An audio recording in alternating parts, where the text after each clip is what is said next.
नमस्कार बच्चों। आज हम बीए द्वितीय वर्ष के प्रथम प्रश्न पत्र में की आपकी पुस्तक रीति रस तरंगिणी में संकलित कवि केशव दास के विषय में अध्ययन करेंगे।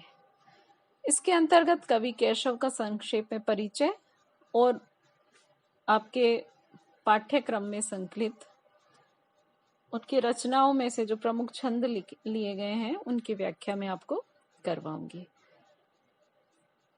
महाकवि केशव दास रीतिकाल की रीतिबद्ध काव्यधारा के प्रमुख कवियों में से इनकी गणना होती है।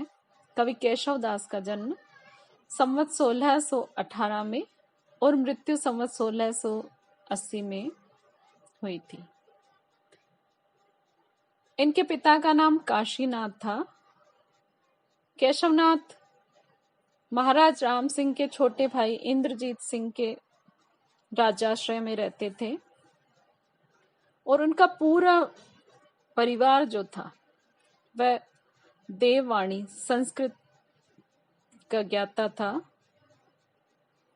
संस्कृत भाषी परिवार में जन्म लेकर बोलचाल की प्रचलित भाषा में काव्य रचना करने में इनको बड़ा संकोच होता था। उन्होंने लिखा भी है, भाषा बोली न जान ही जिनके कुल के दास, भाषा कवि वो मन मती ते ही कुल केशव दास। कवि केशव कवि भी थे और आचार्य भी। केशव दास ने अपने काव्य में अलंकार को प्रधानता दी थी और वे भामह, उद्भट और दंडी की परंपरा का अनुसरण कर रहे थे, जो रस रीति आदि को अलंकार के अंतर्गत ही गिनते थे। केशवदास का कहना था, यद्यपि सुजाति सुलक्षणी सुबरन सरस सुवृत, भूषण बिनु न विराजई, कविता बनिता मित। केशवदास ने अलंकार शब्द का अर्थ बड़े व्यापक अर्थ में ग्रहण किया था उन्होंने, और अलंकारों के सामान्य और विशेष दो भेद इन्होंने बताए थे। अलंकारों के लक्षण के लिए उन्होंने दंडी के काव्यादर्श, काव्य कल्पलता वृत्ति तथा अलंकार शेखर नामक 3 अलग अलग रचनाकारों की रचनाओं का इन्होंने अनुसरण किया था। केशवदास रचित 7 ग्रंथ मिलते हैं। इनमें प्रमुख है कवि प्रिया, रसिक प्रिया, रामचंद्रिका, वीर सिंह देव चरित, विज्ञान गीता, रतन बावनी और जहांगीर जस चंद्रिका। केशवदास दरबारी कवि थे, इसलिए राज से ठाट बाट, युद्ध, सैन्य प्रणाली आदि का उन्होंने बहुत सुंदर वर्णन किया है। अब हम केशवदास की आपके पाठ्यक्रम में जो संकलित कविताएं हैं उनकी व्याख्या करेंगे।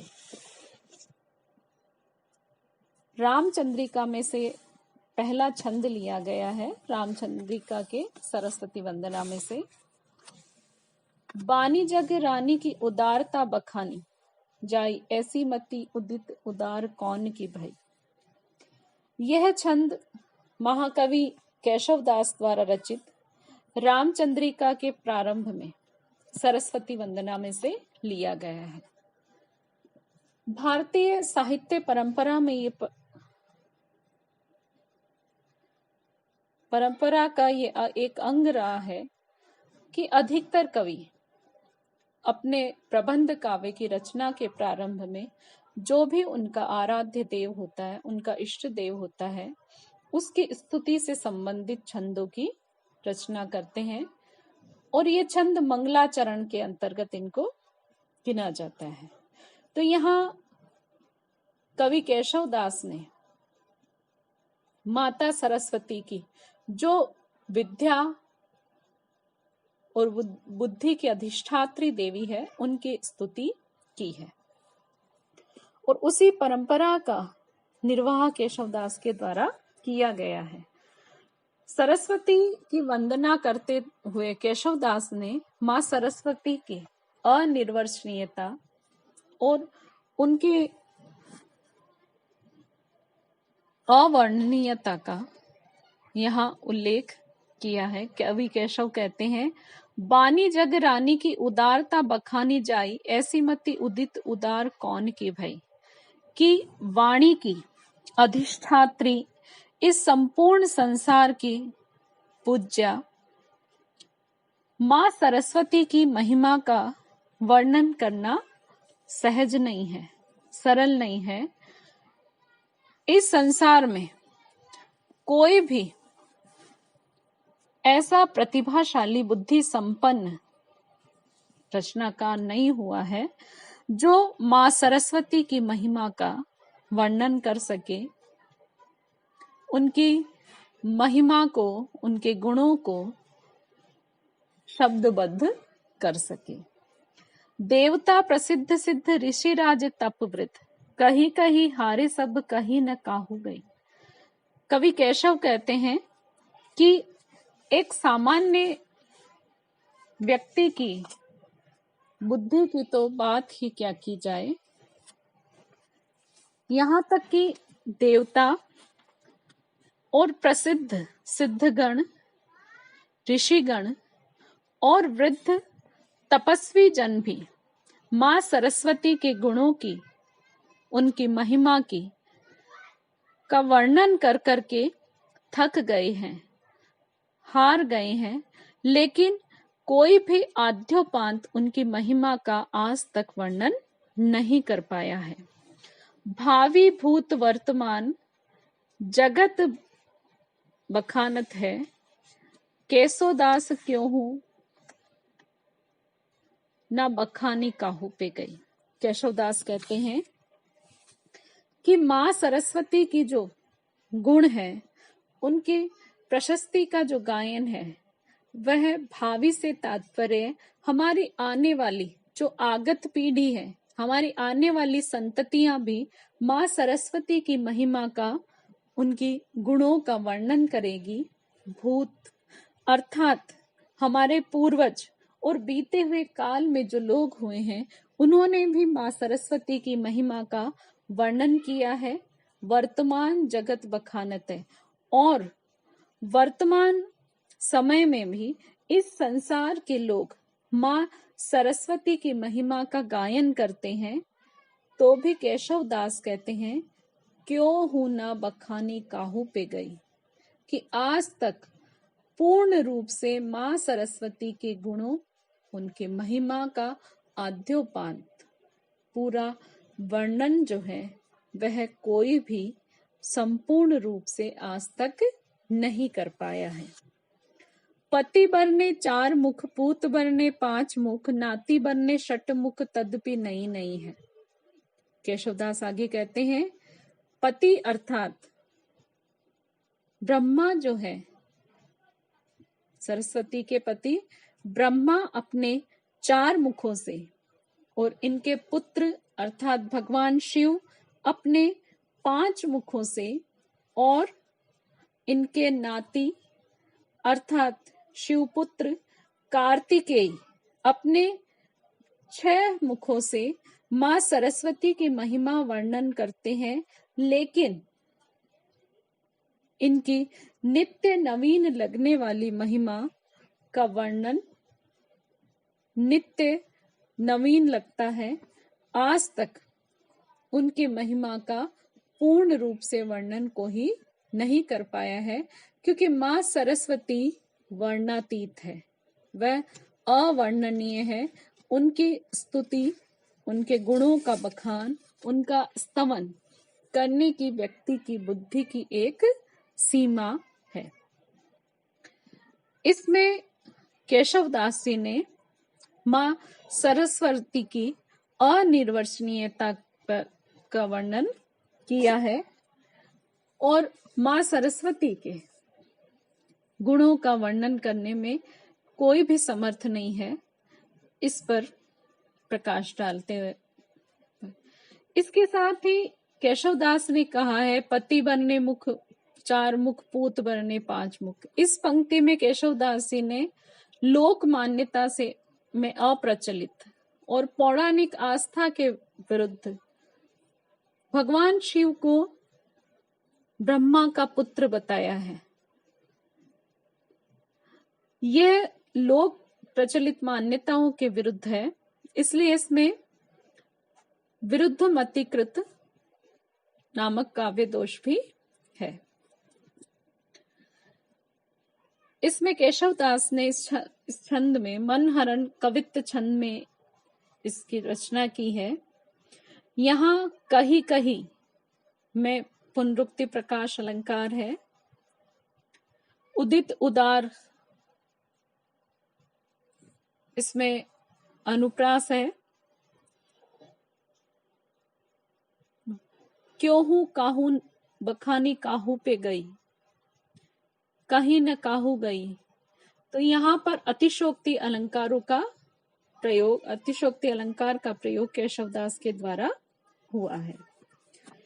भाषा केशवदास की ब्रज भाषा है, जिसका सुंदर रूप इसमें देखने को मिलता है। अगला छंद है राम वंदना। राम वंदना के अंतर्गत कवि केशव कहते हैं, पूरन पुराण अरु पुरुष पुराण परिपूरन बतावई न बतावई और उक्ति को। ये छंद रामचंद्रिका जो केशवदास जी के द्वारा रचित महाकाव्य है रामचंद्रिका, उसके राम वंदना में से उद्धृत किया गया है। इसमें केशवदास के द्वारा भगवान श्री राम को पूर्ण ब्रह्म बताते हुए उनके महिमा का वर्णन किया गया है। कवि केशव कहते हैं, पूरन पुराण अरु पुरुष पुराण परिपूरन बतावई न बतावई और उक्ति को।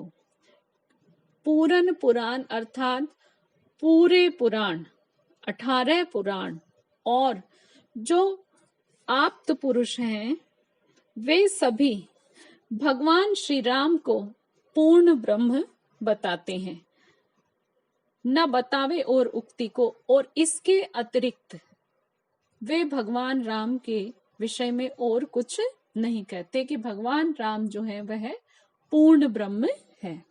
दर्शन देत जिन्हें दर्शन समुझे न, नेति नेति कही भेद छांडी भेद जुक्ति को।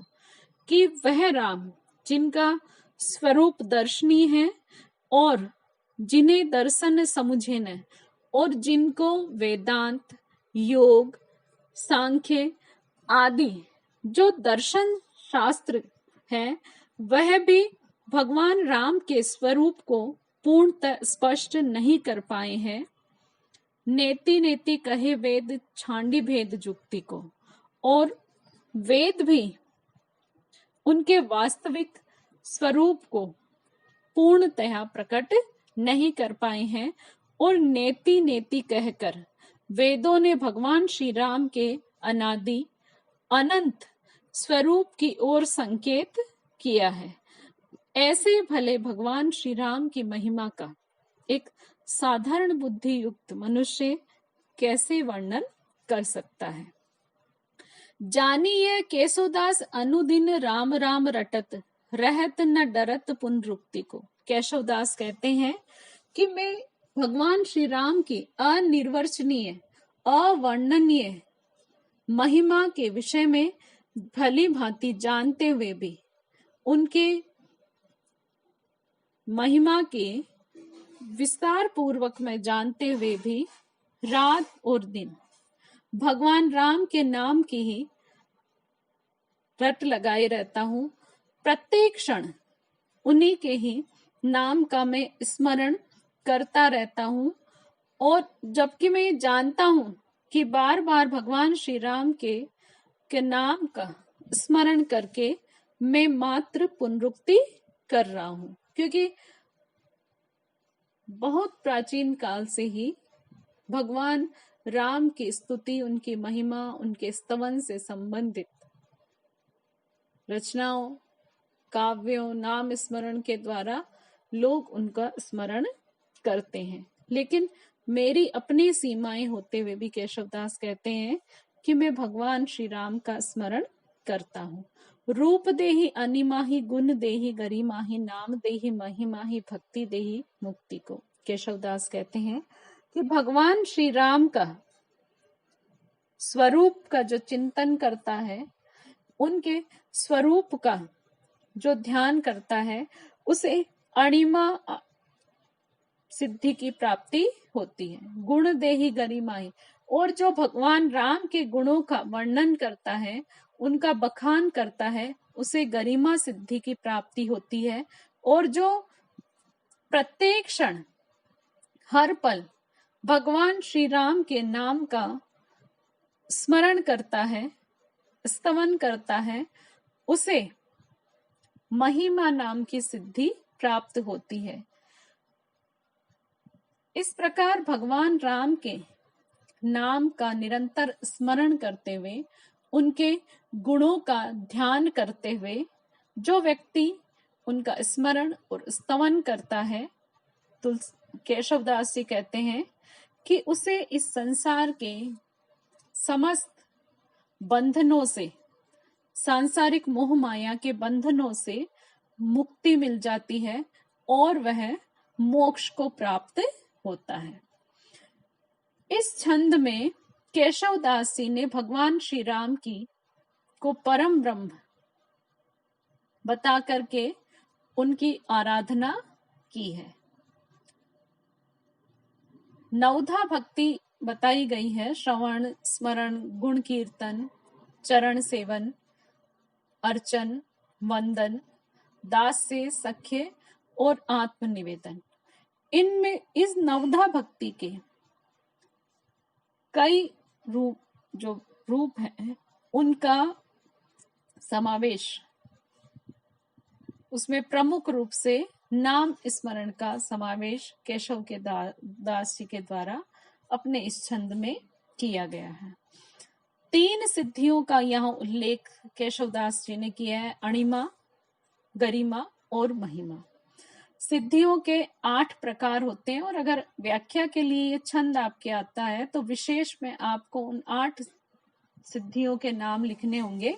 वो 8 सिद्धियां इस प्रकार है: अणिमा, महिमा, लघिमा, गरिमा, प्राप्ति, प्राकाम्य, वशित्व और ईशत्व। इस छंद की जो प्रथम पंक्ति है: पूरन पुराण, पुरुष पुराण परिपूरन, इसमें अनुप्रास अलंकार है।